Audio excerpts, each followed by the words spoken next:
মানে আস্তে আস্তে গাটা শোয়াবে।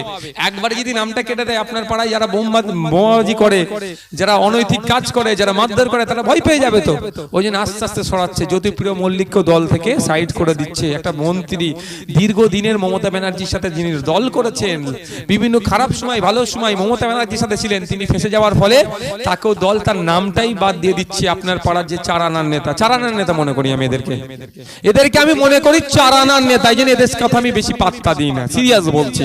আমার লড়াইটা হচ্ছে মমতা ব্যানার্জির সাথে, অভিষেক ব্যানার্জির সাথেও নয়, এটা মাথায় রাখবেন। আমাদের লড়াই ও মমতা ব্যানার্জির সাথে লড়াই। তো পাড়ার চারানার নেতা দাদা দিদিদের কথা শুনে এখন যারা হই হই করছেন, যখন ফেসে যাবেন আপনাদের দল আপনার পাশে থাকবে। তো এত অনেক আরো বড় বড় পদ ছিল, তিনি ফেসে যাওয়ার পরে তার দল তার পাশে দাঁড়ায়নি। আপনার পাড়ার চারানার নেতার নামে যখন আমরা মানহানি কেস করব, ক্ষতিপূরণের জন্য কি মানহানি কেসের টাকাটা দেওয়ার জন্য কোনো দাদা দিদি থাকবে? তো এরা এত বড় অসভ্য। বিধবা ভাতার টাকা তুলে খায়, এরা বার্ধক্য ভাতার টাকা তুলে খায়, এরা গরিব মানুষের আবাস যোজনা থেকে লুট করেছে, এরা 100 দিনের কাজের থেকে লুট করেছে, এরা বিভিন্ন প্রকল্প থেকে কাটিং করে, এরা আবার নাকি ক্ষতিপূরণের টাকা আবার ওই ভাইটাকে দেবে। তাহলে ক্ষতিটা দিনের শেষে কি হবে? এই ভূতের লোকটা যে দাদা দিদির কথা শুনে অন্যায় সংগঠিত করেছে, সে ক্ষতি হবে। আপনার পাড়ায় আউসান টাইপের যারা আছে, যারা চারানার নেতা আছে, পুলিশ থানার পাশে গিয়ে বসে থাকছে, তাদের উদ্দেশ্যে বলছি, জাতীয় পতাকা আপনাদের নেতৃত্বে ছিঁড়া হয়েছে, ছিঁড়ে আপনারা পানিতে ফেলেছেন, জাতীয় সঙ্গীত মাঝপথে বন্ধ করেছেন। এই নেতাগুলো প্রস্তুত থাকুন, আইএসএফ কিন্তু ভুলে যাওয়ার ছেলে নয়। আপনাদেরও ইঞ্চিতে ইঞ্চিতে হিসাব আইনের মাধ্যমে বুঝে নিয়ে হবে। তখন কিন্তু মমতা ব্যানার্জি কি বলবে? ওরা করেছিল, তো ওই আহসান করেছিল, ওই শওকত করেছিল, ওই আরাবুল করেছিল, এত অবধি আটকে দেবে। তাহলে আমরাও কিন্তু এদের সাথেই বুঝবো। আমার সামনে তার মমতা ব্যানার্জি এসে করছে, দেখতে পাচ্ছি না তো? জাতীয় পতাকা তো মমতা ব্যানার্জিকে ছিঁড়তে দেখেনি।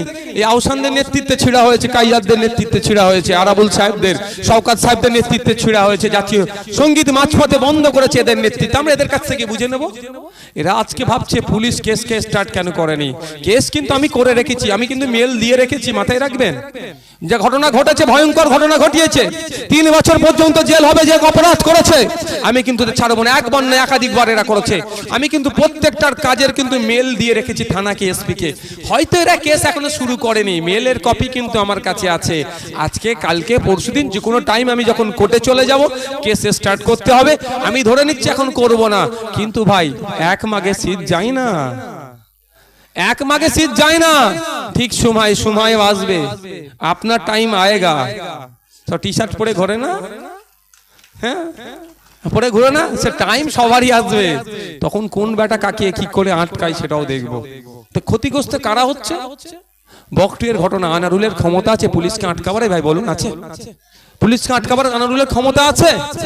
তাহলে আনারুলের পিছনে একটা অদৃশ্য হাত ছিল, ফেসে যাওয়ার পরে অদৃশ্য হাতটা অদৃশ্যই হয়ে গেল, ফেসে গেল আনারুল। আপনাদের এলাকায় যারা চারানার নেতা আছে, ওই আহসান টাইপ কোটা আছে না, ভাবছে পুলিশ দিয়ে রেখেছে, পুলিশ দিয়ে রাখছে, তো কি হচ্ছে? আমরা পুলিশ ছাড়া করুক না, কি আছে? আমরা তো চাই সম্প্রীতির ভাঙড়ুক। আমরা কি কাউকে মারামারির কথা বলি, কোনোদিন হানাহানির কথা বলি না, আর বলবো না। সে নিয়ে রাখুক পুলিশ, দুটো জায়গায় আর 20টা নোক, আমাদের কোনো সমস্যা নেই, সে নিরাপত্তা নিয়ে ঘুরুক। আমরা চাই প্রতিটা মানুষ নিরাপত্তা বেষ্টনীতে থাকুক।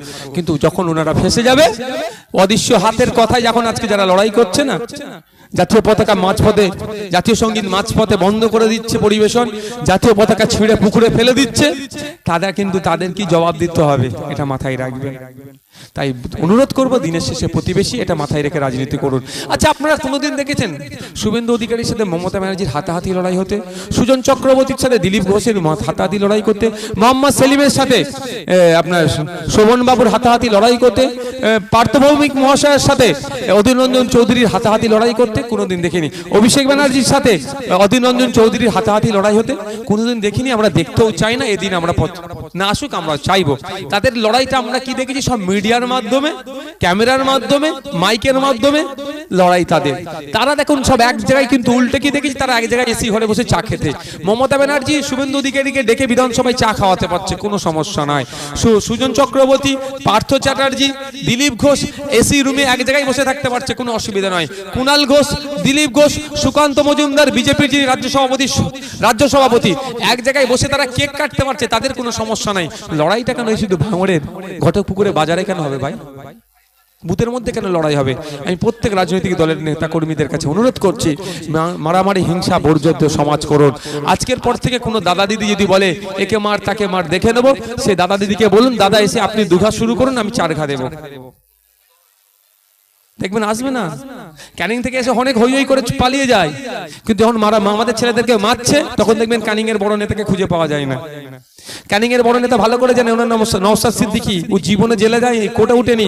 নওশাদ সিদ্দিকী ওকে কোর্টে গিয়ে জামিন নিতে বাধ্য করেছে। এটা হচ্ছে নওশাদ সিদ্দিকী, ভালো করে জানে উনি। উনার লাইফে অনেক অন্যায় সংগঠিত করেছে, উনি ভালো করে জানেন, কিন্তু আজও পর্যন্ত কোনোদিন কোর্টে গিয়ে উনাকে জামিন নিতে হয়নি। কিন্তু নওশাদ সিদ্দিকী এমন ওনাকে পেনের টাইট দিয়েছে, পেনের এমন খোঁচা দিয়েছে, কলকাতা ব্যাংসাল কোর্টে নিয়ে যায় ওনাকে জামিন করতে হয়েছে। ও ভালো করে জানে নওশাদ সিদ্দিকী পেনের খোঁচা দিলে আমার বিপদ আছে। তাহলে দেখবেন উনি কিন্তু ফিল্ডে আসে না, কাকে ওই দাদা দিদিদেরকে দিয়ে, ছোট ছোটদের চালানোর নেতাদেরকে হই হই করে। আমি প্রত্যেকের কাছে অনুরোধ করবো, সৌজন্যতা রাজনীতি করুন। মারামারি হানাহানি করে দিনের শেষে প্রতিবেশী কাছে ক্ষতিগ্রস্ত হচ্ছে। কাকে মারছেন, সকাল বিকেল একসাথে মুখ দেখাতে কি হচ্ছে, তার সাথে মারামারিতে হানাহানিতে কিভাবে জড়াতে পারছেন?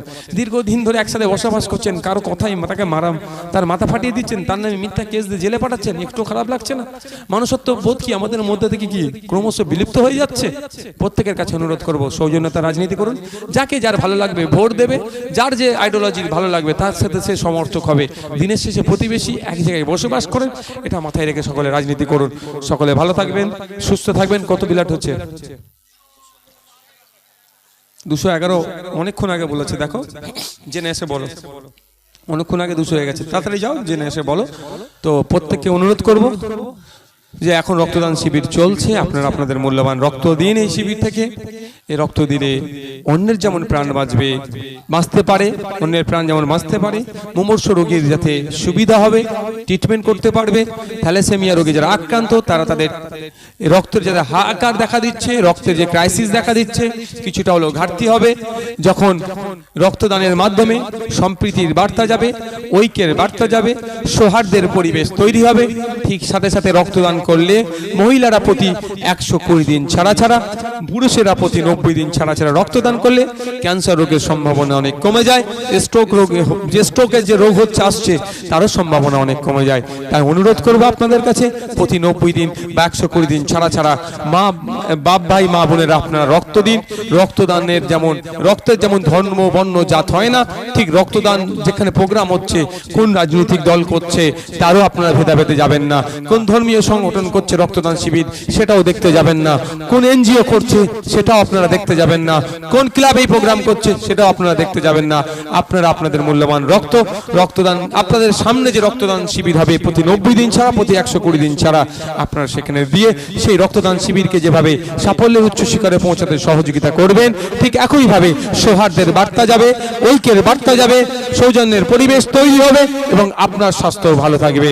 আপনাদের কাছে অনুরোধ করছি, আপনারা আপনাদের মূল্যবান রক্ত ক্যাম্পে দেবেন। সাথে সাথে আপনাদের এখানে